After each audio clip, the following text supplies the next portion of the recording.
Alas 3:30 ng umaga, ika-12 ng Nobyembre 2025. Sa Black Sea, naglunsad ang Russia ng pinakamahalaga nilang kargamento. Papunta ito sa China para punduhan ang lumalaking gastusin ng kanilang digmaan. Pero sa loob lamang ng 63 segundo, maghahatid ang Ukraine ng tugon.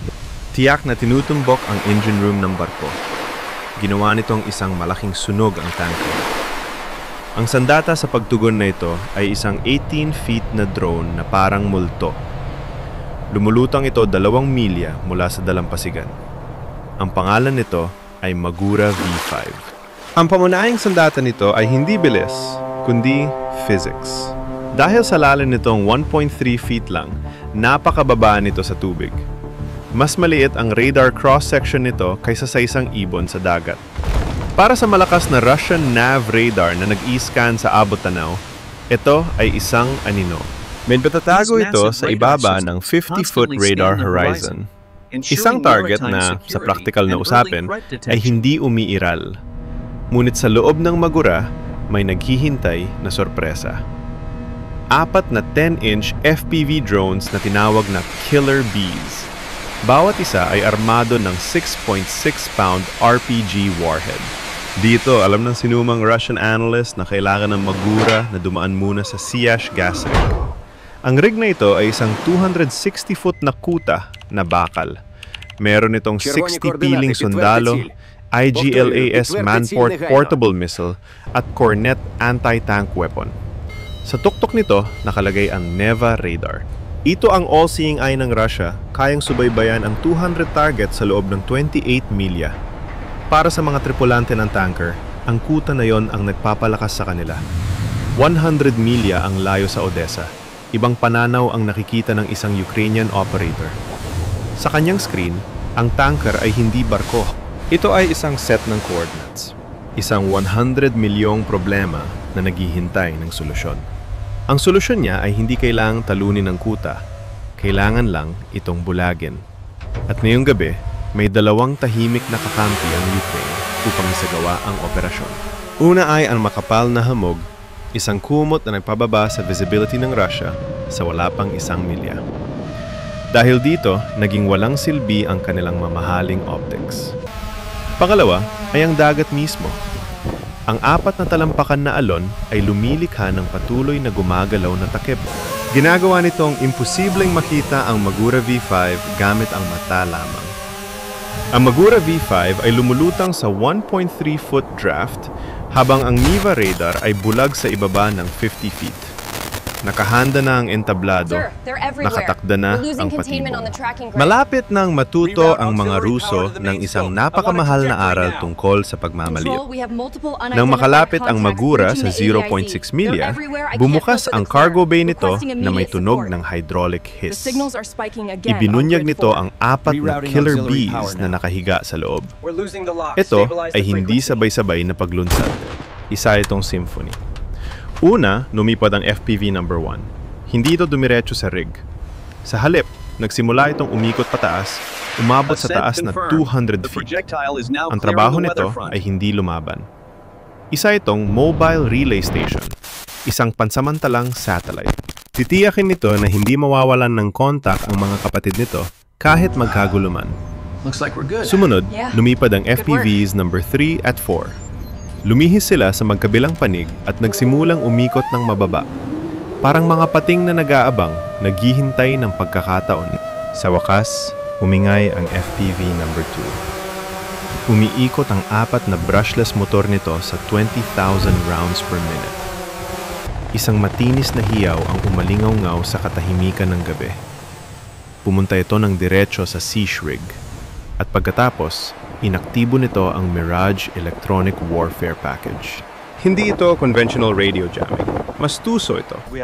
Ang Mirage ay hindi direktang bumubulag sa Russian radar. Ginagawa nitong mabaliw ang sistema. Nire-record nito ang sariling scan signal ng Neva radar. At yon ay nire-rebroadcast ng 12 ng beses. May kalkuladong pagkaantala at pagbabago ng azimuth. Lumika ito ng isang ghost army.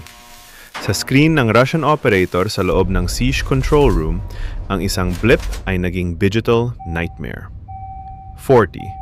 Pagkatapos ay 50 phantom signal ang biglang lumitaw. Lahat ay gumagalaw ng napakabilis at sa hindi mahuhulaan na direksyon. Ang NEVA system na idinisenyo upang subaybayan ang 200 target na sumusunod sa batas ng physics ay naharap sa isang pulutong na walang sinusunod na batas. Nagsimulang bumagal ang processor nito. Nag-alarma ang control room. Sa kaguluhan, ginawa ng Russian operator ang eksaktong itinuro ng kanilang military textbook. Targetin ang banta na lumilitaw na pinakamapanganib. Sa kanyang screen, isang signal ang gumagalaw ng mas mabilis, mas magulo, at mas maliwanag kaysa sa iba. Ito ang FPV number 2, ang decoy. Target locked, sigaw niya.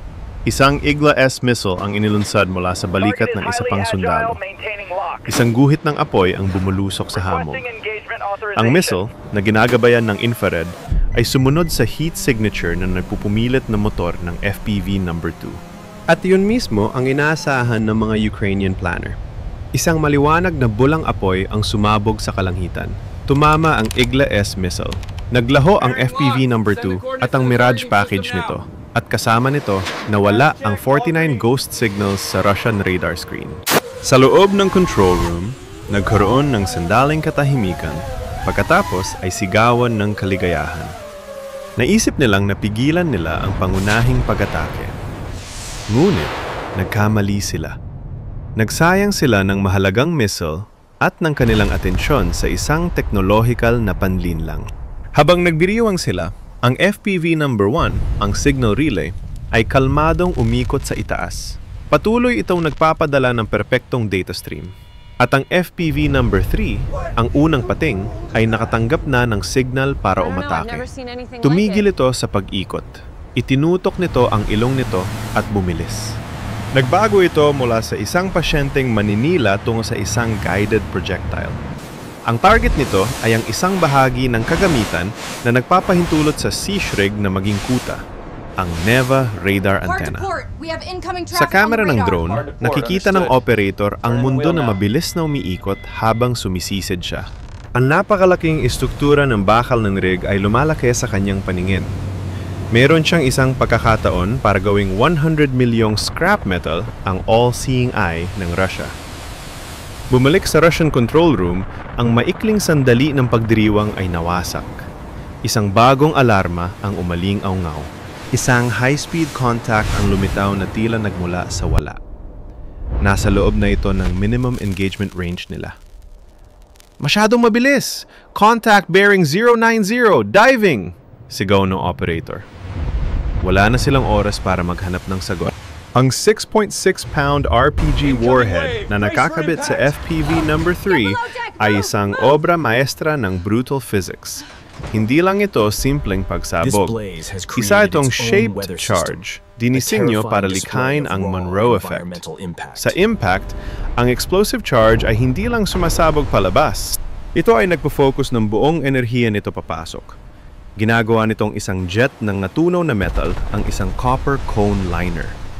Ang jet na ito ay naglalakbay sa bilis na higit sa 26,000 feet bawat segundo.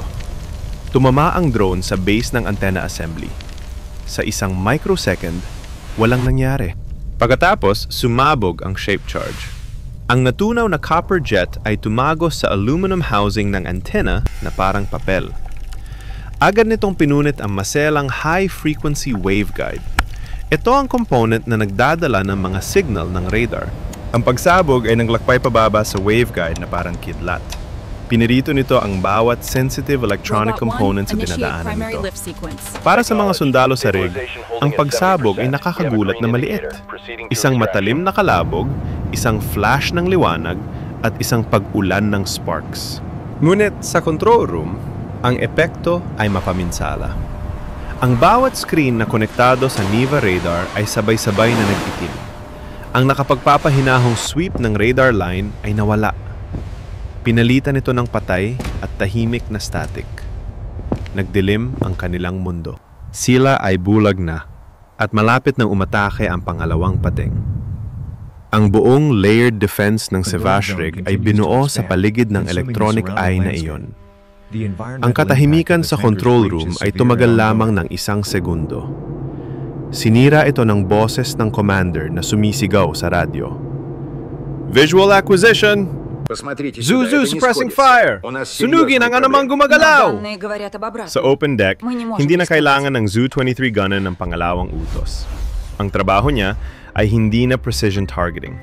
Ito ay area denial. Yumapak siya sa foot pedal at umalingaw-ngaw ang kambal bariles na 23mm cannon. Nagbuga ito ng 600 rounds bawat minuto. Ibig sabihin, 10 high-explosive shell bawat segundo. Ginawa nitong nakamamatay na snowstorm ng tracers at shrapnel ang mahamog na hangin. Para sa operator ng FPV No. 4 sa Odessa, ang kanyang mundo ay naging probability equation. Ang screen niya ay isang magulong halo ng sea spray, muzzle flashes, at papasok na red tracers. Nasa isang close-range dogfight pa siya. "Tracers high! Evasive dive!" bulong niya. Itinulak niya ang stick pasulong at sumisid ang drone patungo sa mga alon. Isang bugso ng shells ang dumaan sa himpapawid. Kung nasaan ito, kalahating segundo lang ang nakalipas. Ligtas. Lumiko siya pakanan, pagkatapos ay sumisid ulit. Ang kanyang galaw ay matalim at hindi mahuhulaan. Nagmura ang Russian gunner sa rig. Sinusubukang subaybayan ang imposibleng agile na target. "Masyadong mabilis, hindi ko makuha," bulong niya. Inasahan niya ang susunod na galaw ng drone at nagpaputok ng pangatlo, mas mahabang bugso. Hindi ko ngasaan ang drone, kundi kung saan siya nagdarasal na pupunta ito. Sa pagkakataong ito, sinuwerte siya. Isang 23mm tracer round ang tumama. Hindi nito sinira ang drone. Sa halip, tumama ito sa carbon fiber arm ng Rotor 3, isang nakakasuklam na kalabog. Sa HUD ng operator, nag-flash ng pula ang screen. Babala, Rotor 3, RPM deviation 14%. Babala, gyroscopic stability fault. Yumanig ng husto ang drone, humilahod ng nakakabahala sa kaliwa. Pilit na binabayaran ng flight computer nito ang pinsala. Sa rig, nakita ng Cornet missile operator sa pamamagitan ng kanyang thermal sight ang eksaktong hinihintay niya. Ang malinis at matalim na heat signature ng drone ay biglang naging kumikislap at unstable na blob. Instinct ng isang maninila. Alam niyang nakatingin siya sa isang sugatang hayop. "Target is hit! Crippled siya! May lock na ako!" Sigaw niya sa kanyang squad leader. Ang sagot, "Fire!" Nakita ng Ukrainian operator ang maliwanag na puting flash ng paglunsad ng Cornet sa kanyang feed. Isang death sentence na sumisigaw patungo sa kanya sa bilis na Mach 1. Alam niya ang matematika. Nasira ang kanyang drone. Nawala ang liksi nito. Hindi niya ito matatakasan. Hindi niya ito malilihis. Meron siyang wala pang 3 segundo para mabuhay. Mabilis siyang nag-isip, pinoproseso ang telemetry data, bilis ng hangin, at trajectory ng missile. Meron na lang isang option. Sa halip na subukang umilag, ginawa niya ang isang bagay na hindi maasahan ng guidance logic ng missile. Pinuto niyang power sa lahat ng 4 na motor. Tumigil ang drone na maging aircraft. Naging 30 pounds na bato itong nahuhulog mula sa kalangitan, ang Cornet missile, na ang computer ay na-program upang humarang ng target sa aerodynamic trajectory ay nadusa ng logic failure. Ang target nito ay biglang nawala mula sa inaasahan nitong landas ng paglipad. Umalis ito sa eksaktong punto kung saan dapat naroon ang drone.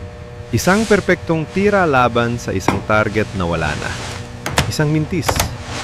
Ang paglalakbay nito ay natapos sa pamamagitan ng pagtama ng diretso sa upper deck ng oil tanker. Ang pagsabog ay mapaminsala.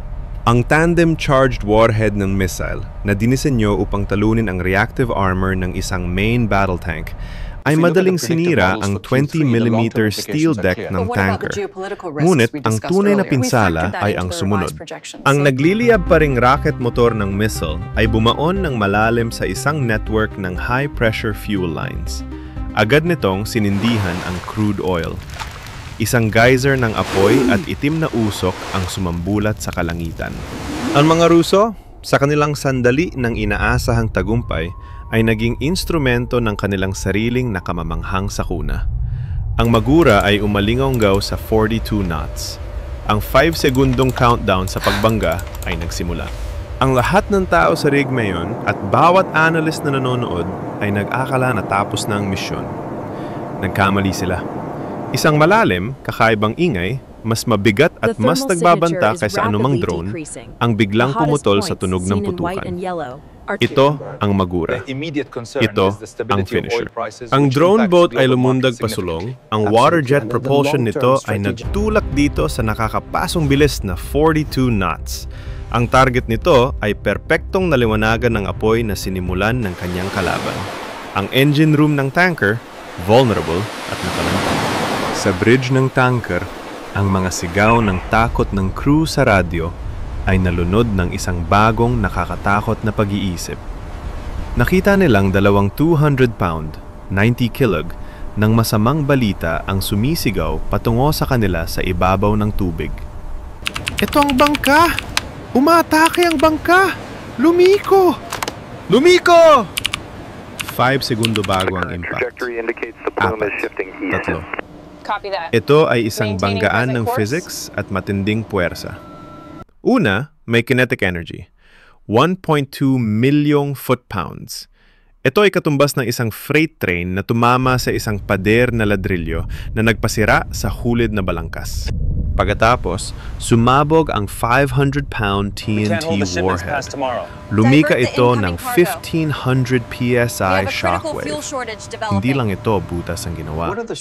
Naglakbay ito sa balangkas na bakal ng barko, parang isang seismic event. Agad na pinunit ng shockwave ang mga pangunahing tangke ng gasolina. Ginawa nitong pinong-ambon ang kanilang nilalaman. Ang explosive fuel-air mixture na ito, na mas malakas kaysa sa TNT lamang, ay nakahanap ng apoy na nagngangalit na sa deck. Ang pinakamaliwanag na sunog sa mundo ay sinindihan. Sa unang ilang segundo pagkatapos ng impact, walang tunog. Tanging isang nakakabulag na puti-mainit na flash na nagpa-vaporize sa hamog. Ginawa nitong araw ang gabi. Pagkatapos ay dumating ang shockwave, isang pisikal na suntok na gumulong sa tubig at bumangga sa sea shrig. Binasag nito ang mga bintana at pinatumba ang mga tao. Sinundan ito ng isang nakakabingi at nakakapanginig na dagundong habang 500,000 barrels ng crude oil ang nagsimulang magsunog. Ang tanker ay hindi lang sumabog, ito ay nagkawatak-watak. Ang 1,500 PSI shockwave na sumira sa balangkas nito ay lumika ng catastrophic structural failure. Ang 800 feet, 243 metro na barko sa ilalim ng matinding stress ng pagsabog at biglaang pagbabago ng timbang ay literal na umangat sa tubig. Sa isang daing ng napinsalang bakal, nahati ito sa dalawa. Ang dalawang nasusunog na seksyon, ngayon ay mga monumento sa isang nabigong misyon, ay nagsimula sa kanilang mabagal na pagbaba patungo sa ilalim ng Black Sea. Sa loob lamang ng wala pang 13 minuto, ang isang plano na isinagawa ng ilang operator, 100 milya ang layo, ay nakamit ang 5 mapaminsalang pagwasak. Ang isang 100 milyong asset, kasama ang mahalagang kargamento nito, ay naging walang halaga at nasusulog na scrap metal. Ang pinakahalatang resulta ay ang haligi ng apoy at usok na umaabot sa libu-libong talampakan sa kalangitan. Isang senyales na nakikita mula sa Crimea. Ang sea shrig na dating all-seeing eye ng hilagang kanlurang Black Sea ay ngayon ay isang bulag at nakahiwalay na outpost. Wala na ang pinaka-advanced na surveillance capability nito. Ang tanker at ang 500,000 barrels ng fuel na dala nito upang pundohan ang digmaan ng Russia ay ngayon ay isang permanenteng artificial reef. Dito nagsisimula ang tunay na pinsala.